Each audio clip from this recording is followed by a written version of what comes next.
Hello and welcome to another Squeaky Chimp tutorial, and today I'm going to talk to you about making your own glazes. And it's something that I really love doing, and it's something that can add such a different dimension to your beads. Now, you all know I love my decoupage or deco patch ultra gloss, but I'm aware that this isn't readily available in a lot of countries. It's a French product. You can easily get it in England, but I know that in America, it's one of those products that's not easy to get. So for today's tutorial, I'm going to use something that you probably can get everywhere. It's a little pricier in England to get, but you can get it in England, and you can obviously get it in America. It's much cheaper in America. So we're going to use the triple thick. And it's a brush on gloss glaze. Now, I've no idea if you can dip with it. I'm not a dipper, I am a painter. So what I want to show you today is how to make your own glazes. So what you're going to need are some beads, and for today's tutorial I have just got some random beads that I have just rolled up from scraps of paper purely for this purpose. So nothing particularly special. I went with quite pale colours because what I want is for you to be able to see the difference of what the glaze makes. So I've got some beads. I have got some cocktail sticks to hold my beads. I've got a broken cocktail stick, which I'm going to use to stir. And I've got this funky little spoon. And this actually came in the mica powder set that I'm going to show you in a minute. So I will show you that in a second. You'll obviously need a paintbrush because we are going to be hand painting these on. And then you're going to want some little pots. So I've got some little screwed top jars here. And these are quite nice because you can see inside of them. But I have literally made glazes and put them into all sorts of things. So this is an old pot that used to have some of my medication in, and I've just used this to put a glaze in. So just keep hold of any little pots that you get hold of. You know, it's a fabulous way to recycle them, and it just means that you're not wasting anything. And you know, so use anything you've got available, or if you've used up some glitter that you had with these, you reuse these little pots. But these ones are quite nice because they are see-through, so you can see the glaze that's in them. So what I'm going to do is I'm just going to move all of this out of the way, because what I want to show you is this absolutely gorgeous set of mica powders that I got from Amazon. Now, I was really interested in the Arteza one. Some of you may have seen it advertised. I've seen it a lot on Facebook. Arteza, I believe is how it's pronounced. They do a pack of, I think there's somewhere in the region of 36 or 56 or something like that, mica powders. And they were about 30 or 40 pounds. And they came in little tubs, and I thought they looked gorgeous. A little pricey for my liking. So I had a look on Amazon, and actually Amazon came up trumps. They had this set. So in this set, I'm not sure how many there are. I will find out. But there are all of these powders, and look at them. They've all got their own label on, and they're all called something different. So you can see. And for some reason, I want to say there is somewhere in the region of, I mean, look, literally there must be like 40 to 50 of them in here. There is so many. So I did try and have a little sort out of them the other day. So we've got all of these pink ones, all of these like pinks, and I mean, just look at the labels on them. The attention to detail is amazing. We've got all of these purple ones, rosemary, lilac, violet.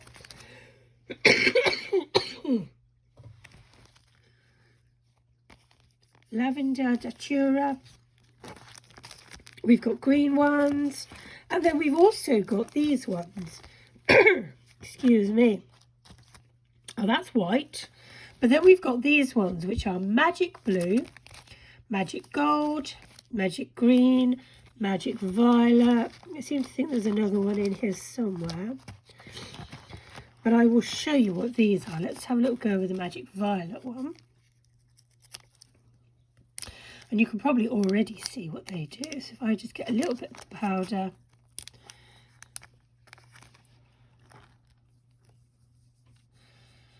Okay, so can you see that you get, so this one was the Magic Violet. So, in some lights you can't really see it, in other lights you get that shimmery, purpley, violet-y colour. So these are amazing, and they were only about £18, which is hugely different to the Arteza ones, and I am absolutely delighted with them. So what I'm going to show you today is I'm going to show you how I'm going to mix up a few of them. I'm going to try some of them. I'm going to have a go with this one, which is called Corn, but it's a beautiful gold colour. I'm going to have a go with Fuchsia, and I'm trying desperately to not go for my favourite colours of purple and turquoise. I'm going to try and stay away from them. That's a bit too close. What other colours are we going to have a go with? Well, actually, let's have a go with Tangerine. Let's have a go with Tangerine. So this one, I would say, is not as metallic as, say, this one. Do you see what I mean? So this one's got a bit more of a metallic-y mica feel to it, whereas this is more of a matte. But it might show up, whereas this is definitely kind of metallic. So there we go. Let me move those out the way. And so what we're going to do is we're going to get our little pots, going to open them up, and because we're keeping them in these pots, it doesn't matter if we don't use everything today. We can then use it at another time. So I'm going to pop some of this triple thick into here. I'm not going to make loads up because I haven't got that many beads to do, but you can kind of make it up as you need. And then with my little scoopity scoop. I mean, look how cute this was. This came in the box. And I will leave a link below. I got mine on the UK Amazon site, and they came really quickly. So they're not sort of coming from China or anywhere like that. They're obviously a UK company. So, and you've got loads in these bags. I'm going to put that into one of them.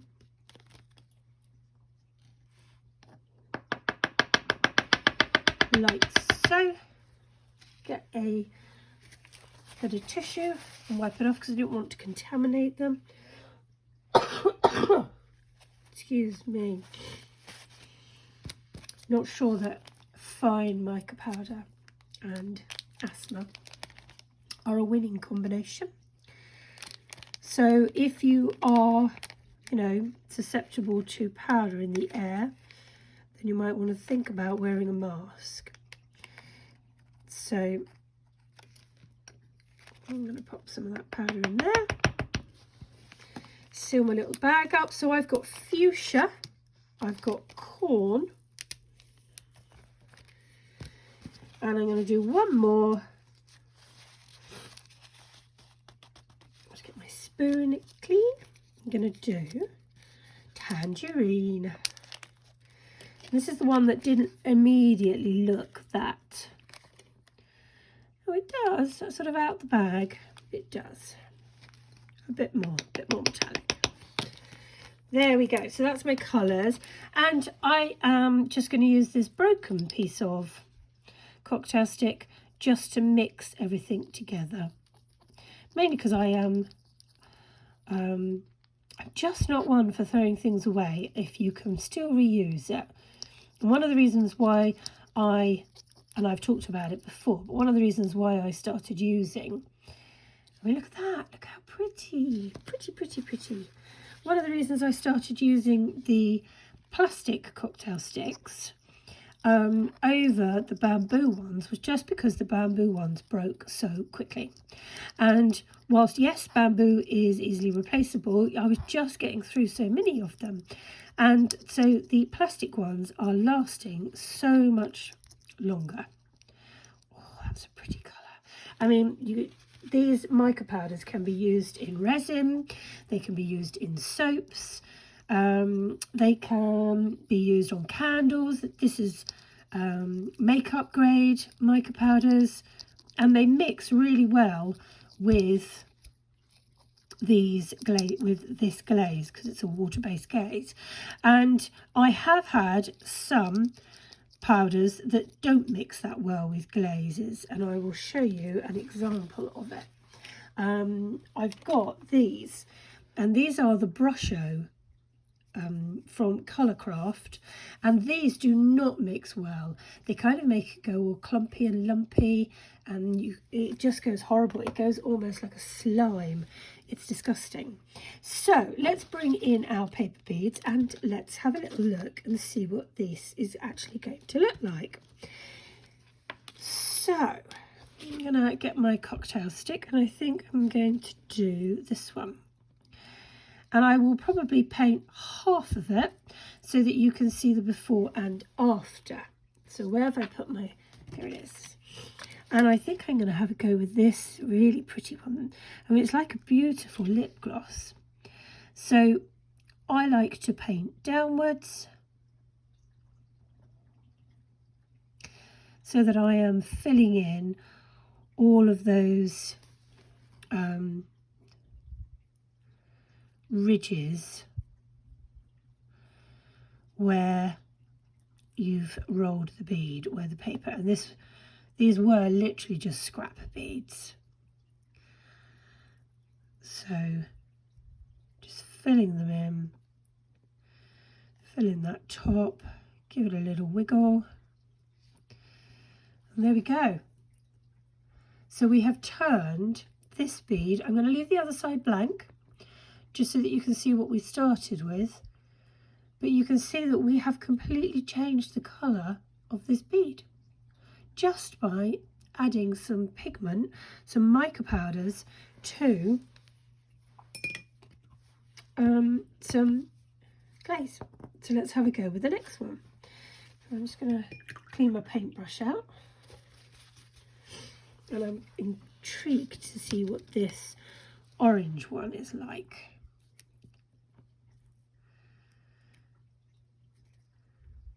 Okay, pop it on. Let's have a go with this orange one.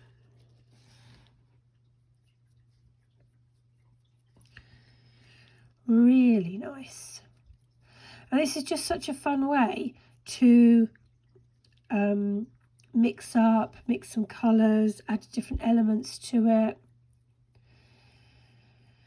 There we go. See, look, that one has, you know, that's a really nice colour. And again, changed it up again. Gone for a more of an orangey tangerine.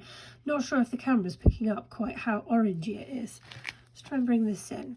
Yeah, see, this is, on the camera it's showing more of a mustard, which actually kind of looks a bit like dog poo. But actually it's a really kind of bright orange in real life. But for some reason it's looking like dog poo on the camera, which is not really the look anybody wants. Okay. And then we have got this one, which is the gold one. And so I'm going to take this bead because this one has already got some colour on it. And I'm going to add some of this to it. And this one I'm going to go quite light with because I still want the underlying colour to still be showing through. There we go. See how quick that was? Still got the blue from the original part of the bead peeking through, but I've just given it a gold coating on the top. So this is a really fun way of mixing up colours. Now, depending on how thick you make it, will depend on what it looks like. So you can get a really intense colour, or you could get quite a dull colour. And I'm going to take this one here, which is one I mixed up earlier on, which actually, if you look at it, I hardly put any pigment in it. And what it's done is it just really subtly changes the colour of it. So this is more like, you know, when you paint some wood at home and you just change the colour of it really slightly. Well, that's more like what this is like, if you can see the difference between the gold and then the one where I've just painted a slight bit of brown on. So this is this glaze, and there's more glaze than there is pigment, whereas when you've got more pigment you get a deeper, more intense colour. So there we go. That's hopefully just given you some ideas for things you could perhaps do with your glazes. And I just wanted to show you these beads because these are some beads that I'm working on at the moment. These all started off as white, and what I've done is I've used this glaze, and you can see where it starts to fill in the crevices. You get that darker colour going into the grooves, creating more of a wood type effect. And yeah, I hope that was useful for you. I just think these colours are just great. So absolutely have a go, and I'd love to see what you make. So I will leave a link in the description below for you to join my paper beading group on Facebook. And yeah, I'd love to see what you make with your glazes, and I'll also leave a link to where I got these really gorgeous mica powders from. I really honestly think they are worth investing in. They weren't expensive, and I just think you can get such a different look to your beads. So you can intensify colours, or you can just add a subtle shimmer to your beads just by adding some colour to your glazes. So there we go. Thanks very much for joining. Don't forget to hit the subscribe button and the bell icon, and then you'll get notified of any further tutorials. Speak to you soon.